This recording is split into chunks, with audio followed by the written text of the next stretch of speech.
10 বছরের সাহাবী আমর ইবনে সালামা রাদিয়াল্লাহু তাআলা আনহু, 10 বছরের একজন সাহাবী, 10 বছর বয়স্ক, নবীজির সাথে একদিন খাইতে বসছে একসাথে একই দস্তরখানে।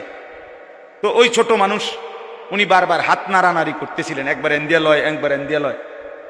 আল্লাহ নবী সাল্লাল্লাহু আলাইহি ওয়াসাল্লাম তখন, হাদিসের মধ্যে আছে, মুসলিম শরীফের হাদিস, নবীজি উনাকে বললেন, ইয়া গোলাম, হে প্রিয় বৎস, সাম্মিল্লাহ, বিসমিল্লাহ বলো।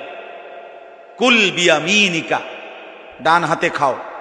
কুল মিম্মা ইয়ালিকা, তোমার সামনের থেকে খাও। এই 3টা বিষয় নগদ আখলাক শিখাইছে। বিসমিল্লাহ বলো, ডান হাতে খাও, সামনের থেকে খাও, এরকম হাত নাড়ানাড়ি করো। আপনি বাবা কোনোদিন জিজ্ঞাসা করলেন না আপনার 14 বছরের ছেলেটারে যে বাপ তুমি এটা কার মতো চুল রাখছো, তুমি কিসের বাপ, তুমি কিসের অভিভাবক? আপনার সামনে ছেলেটা কোন বেঈমানের মতো চুল রাখছে তারে জিগাইলেন না? কোন বেঈমানের অংশগ্রহণ করল? কেন সাজলা বেঈমানের মতো? তোমার নবী নাই, তোমার রাসূল নাই, তোমার আল্লাহ নাই, তোমার নবী সাল্লাল্লাহু আলাইহি সাল্লাম চুল রাখে নাই? কথা বলে না কেন? আল্লাহর নবীর চুল ছিল কিনা? নবীজির চুল মোবারক ছিল কিনা? তিনি চুল রাখতেন কিনা? তো তিনি কেমনে সাজলেন? এটা আমার পছন্দ হয় না কেন? নবীর সাহাবী 1.25 লাখের চাইতে বেশি সাহাবী, লক্ষের চাইতে, ওনাদের চুল ছিল না মাথায়? তো ওনাদের চুল কেমন ছিল তার কোনো বর্ণনা নাই কিতাবে? তো তুমি দেখো না এটা?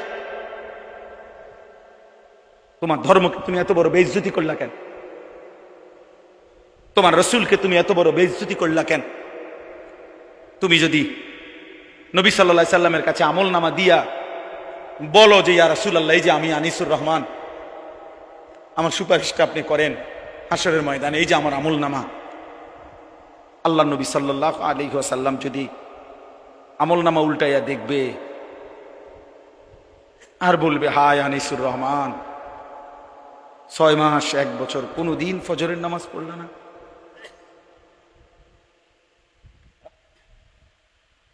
আমার উম্মত,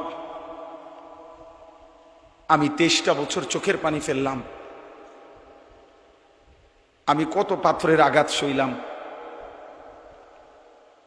আমি ক্ষুধার কষ্টে পেটে পাথর বাঁধলাম, আমি দান দান শহীদ করা রক্ত নিয়ে ময়দানে বেহুশ হয়ে পড়েছিলাম, আমি সারা রাত দাঁড়িয়ে চোখের পানি ফেলে তোমাদের জন্য, উম্মতের জন্য কেঁদেছিলাম, বিনিময়ে এই আমলনামা।